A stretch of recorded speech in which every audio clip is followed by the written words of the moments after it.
Hey y'all, it's Pamela Shamari, and I'm just saying hey. It's my VBlog week 4, week or VBlog 4, I'm not sure.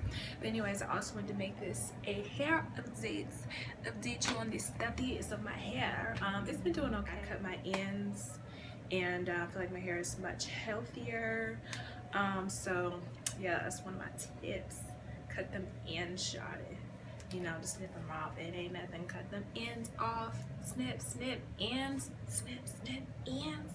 So yeah, I cut my ends off, which made my hair feel more healthy and just like feel like more full, or should I say fuller? Yeah, it made my hair fuller, I feel. And yeah, because they would just be like really scraggly, y'all, like in a twist out. Like this part would be cool, but then it got like down to the end, they would just be like fade, like my ends were hitting me with the fade. So I'm like, what?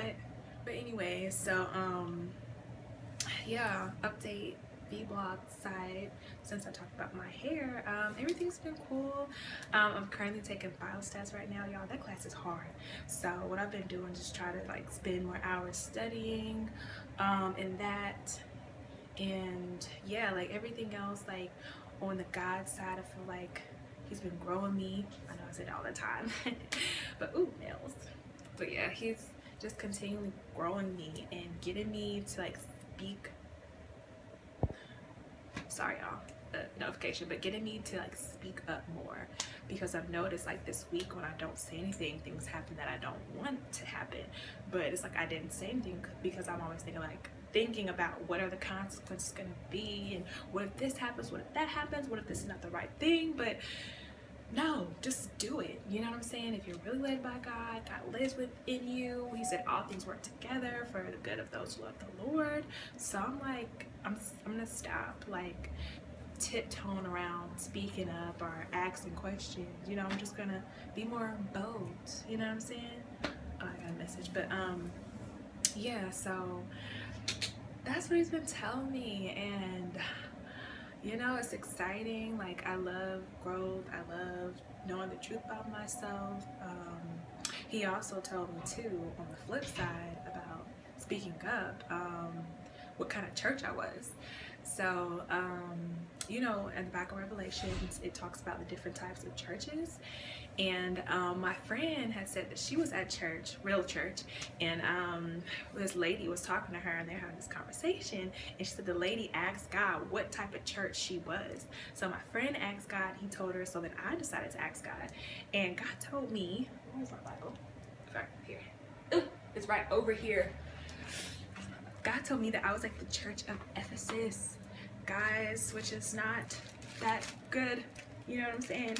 So when I read it, I was sad. And you can like find the different types of churches in the book of Revelations. It's actually within those couple first chapters, like the different types of churches. So what you do is ask God, you know, what kind of church you think I'm like? And he'll tell you. Like the first thing that comes to your head. So the first thing that came to my head was the book of Ephesus, and like or the church of Ephesus, chapter 2. And a verse that really struck my core, or stuck out to me, I really wanted to say stuck, but struck came out, so okay, but it struck me, was verse 4 in chapter 2. It says, and I quote, "And I hold this against you." Like before, he was saying you're doing all the right things, and you're following me, you're, you know, keeping the Sabbath, you're kind of loving others, blah, but I hold all these works against you. You have to just read it, just kind of understand. You have forsaken the love you first had. And when I heard this, I was like, Lord, what am I going to do? Like I stopped reading. I'm like, what am I going to do? Like I don't love you anymore. Like I have forsaken my first love. And it's not that I didn't love him. He was just saying I was loving working for him more, if that makes sense. I was trying to work my way into his favor, into him loving me. You know what I'm saying?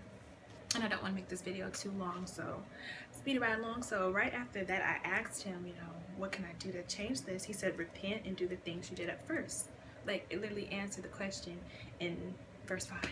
So I repented, you know, I prayed, I was sad about it, and I was like, I'm gonna start doing things at first. I'm like, well, Lord, what was I doing at first when I first like found out about you and, you know, started to come into the fullness of you? And he was like, you would sing to me sometimes, you know, we would have praise parties in my room. I would talk to him about everything, you know, like from just like eyelashes to makeup to outfits, you know. He was just like, I want that again. Like, just because you think you're older, you got more mature in the faith, you're still a baby. You're still my baby. You know how you grow older and your parents still treat you like a kid?